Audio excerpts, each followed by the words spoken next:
Ria, nakatingin ka na naman dyan sa binocular mo. Saan kaya siya dinala?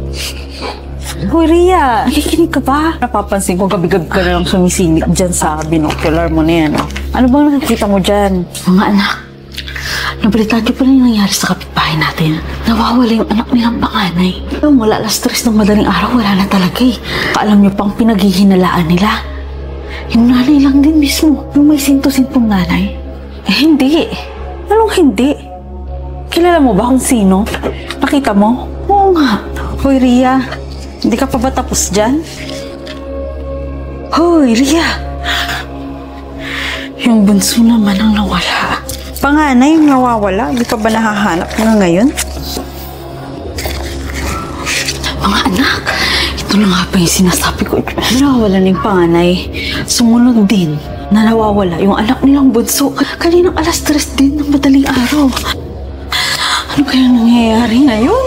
Pag kayo, sinasabi ko sa inyo, huwag kayo magpapagabi, ha? Ria, nakita mo ba si nanay? Tatanong ko lang sana kung...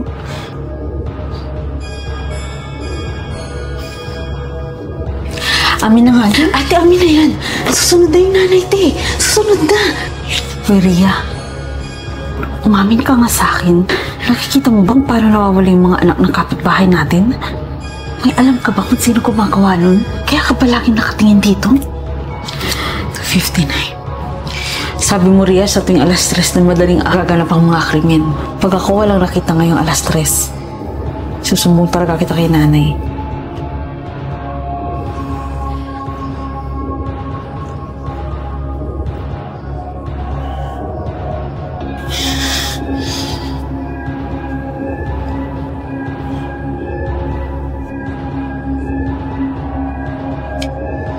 Isusumbong mo pa ba ako kay nanay?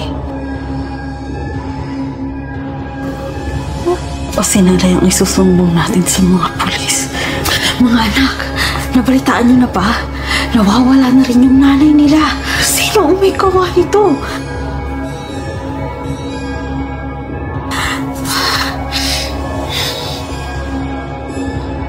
Ba't kayo tahimik?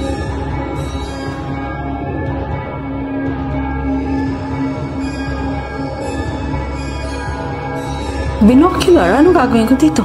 Sa tuwing alas 3 ng madaling araw, laging tumitingin si Ria sa kapitbahay natin gamit yan.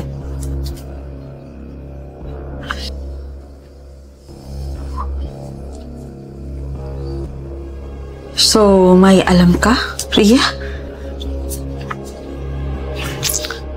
Nakikita niya kung sino gumagawa ng krimen, kung bakit nawawala yung mga anak ng kapitbahay natin.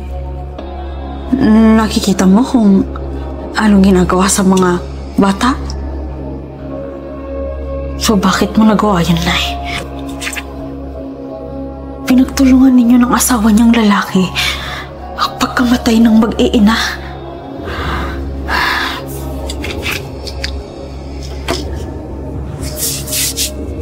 Mahal namin ang isa't isa ni Jonard. At kailangan mawala ang pamilya niya. Mga anak, kailangan namin gawin yun para mabuo ang pamilya natin. Magkakaroon na kayo ng tatay. Di ba yan ang gusto nyo? Yung magkaroon kayo ng tatay. Ngayon at dahil wala na yung buong pamilya niya, mabubuo na yung pamilya natin. Tanggap na kayo bilang mga bago niyang anak. Nay, nababaliw na ho ba kayo? Baliw? Huwag kayong susubok sa pulis, ha? Para mabuo na yung pamilya natin.